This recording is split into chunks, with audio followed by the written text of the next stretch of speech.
Hello friends, welcome to my blog. আজকে আমি যাচ্ছি সায়েন্স সিটিতে, কলকাতা সায়েন্স সিটিতে। এখানে আসার জন্য আমি প্রথমে চলে এসেছি বিধাননগর স্টেশন ট্রেনে করে, এবং সেখান থেকে আমি নিয়ে নিয়েছি বাস। আপনারা চাইলে অটো রিজার্ভ করে চলে আসতে পারেন, তাছাড়া আপনারা যদি ওলা বা উবের করেন তাতেও আপনারা চলে আসবেন। বাস আপনাকে এই পাশে নামিয়ে দেবে এবং এখান থেকে গ্লোবটার ঠিক অপোজিটে আপনাকে চলে যেতে হবে। রাস্তাটা ক্রস করে গেলেই আপনি দেখতে পাবেন সায়েন্স সিটি।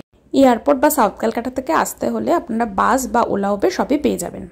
এই সার্ভিস রোডটা ধরে আপনারা এগিয়ে চলে যাবেন, একটুখানি এগোলেই আপনারা দেখতে পাবেন টার্ন নিলে রাস্তাটা সায়েন্স সিটির মেন গেটটা।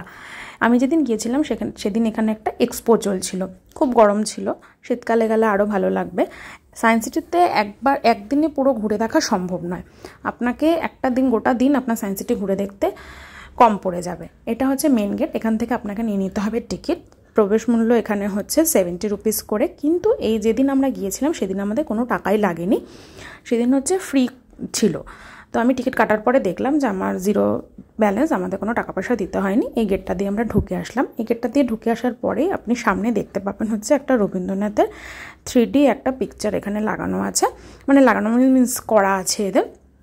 ভীষণ সুন্দর, একটু ঘুরে ঘুরে দেখবেন, খুব ভালো লাগবে দেখতে। তাছাড়া রয়েছে সামনে রোপওয়ে, এছাড়া রয়েছে এই পাশে আপনার একটা হল, যেখানে হচ্ছে এক্সপো হচ্ছিল, সেটার দিকেই আমি যাচ্ছি। আর এই সামনে যেতে গিয়ে দেখলাম একটা ডাইনোসর, যেখানে বাচ্চাগুলো ভীষণ খুশি হয়েছিল, এখানে ছবি তুলছিল। তারপর আমি এক্সপো হলের মধ্যে ঢুকে গেলাম। এখানে এত সুন্দর সুন্দর মানে জিনিস করা ছিল, মানে কি বলবো, এত ক্রিয়েটিভিটি ছিল, আমার দেখতে অনেক সময় লেগে গেছে। এটা আপনারা এমনি সময় গেলে পাবেন না, এই এক্সপোটা যখন হয় তখন যাবেন, ভীষণ ভালো লাগবে। মানে এত ক্রিয়েটিভ হতে পারে, আমি এখানে না গেলে বুঝতে পারতাম না। এত সুন্দর আঁকা, মানে বিভিন্ন ধরনের জিনিস এখানে করা রয়েছে। তাছাড়া এখানে রয়েছে হচ্ছে আপনাদের সায়েন্স সিটি যে মডেলগুলো সেগুলো করা রয়েছে, সেগুলো আমি দেখাবো একটু পরে। এই মডেলগুলো মানে বিভিন্ন রাজ্যে যে সায়েন্স সিটির মডেলগুলো সেগুলো এখানে করা হয়েছে, কিন্তু সবার থেকে বড় হচ্ছে আমাদের হচ্ছে কলকাতার সায়েন্স সিটিটা, মানে আমার কলকাতা, আমার শহর কলকাতা। আমি কলকাতাকে ভীষণ ভালোবাসি, তো এই আমার শহর কলকাতাতে রয়েছে হচ্ছে এই সায়েন্স সিটির মডেলটা, ভীষণ সুন্দর করে করা রয়েছে এবং সেটা দেখতেও খুব ভালো লাগছে। আপনারা কি কোথা থেকে দেখছেন আমি জানি না, সবকটা আমি হয়তো এখানে ভিডিওতে দেখাতে পারছি না, কিন্তু এখানে সব মডেলগুলো খুব সুন্দর সুন্দর করে যারা বানিয়েছিল খুব সুন্দর বানিয়েছিল এবং খুব ভালো লাগছিল আমার দেখতে। আরেকটা জিনিস বলে রাখি, সায়েন্স সিটি খোলা থাকে হচ্ছে সকাল 10টা থেকে বিকাল 7টা পর্যন্ত। আপনারা চেষ্টা করবেন সকাল সকাল চলে আসার, তাহলে বেশি জিনিসটা কভার করতে পারবেন। বেলা করে আসলে আপনারা করতে পারবেন না। এবং ভেতরে একটা ফুড কোর্টও আছে, বিভিন্ন ধরনের আপনারা খাবার ওখানে পেয়ে যাবেন, ধোসা, ছোলা বাটুরে, চাউমিন, মোমো, সব কিছু ওখানে পাওয়া যায়।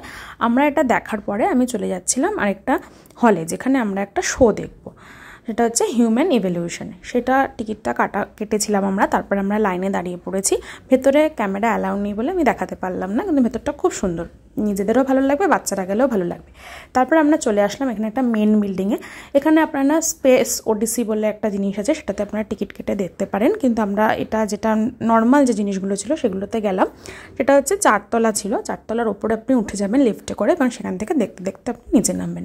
আমরা ফার্স্টে একটু গ্রাউন্ড ফ্লোরটা ঘুরে নিলাম, তারপর আমরা চলে গেলাম ওপরে যে বিভিন্ন ধরনের মিরর এবং সব কিছু আপনি এখানে দেখতে, এটা একটু ফানি টাইপের, আমি ভিডিও করছিলাম।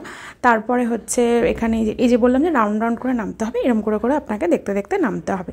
এখানে সমস্ত কিছু ইনস্ট্রাকশন দেওয়া আছে, পড়ে আপনারা ট্রাই করবেন, সময় নিয়ে ঘুরবেন, খুব ভালো লাগবে দেখতে। তারপরে আমরা চলে আসলাম অ্যাকোয়ারিয়ামে, ওই যেটা দিয়ে রাউন্ড রাউন্ড করে বললাম যে নামতে হবে, সেখান থেকে আস্তে আস্তে আপনি অ্যাকোয়ারিয়ামগুলো দেখতে পাবেন। বাচ্চারা গেলে তো মাছ দেখে ভীষণ খুশি হবে, আমিও দেখলাম। দেখে তারপরে আমি আস্তে আস্তে বাড়ির দিকে রওনা দিলাম।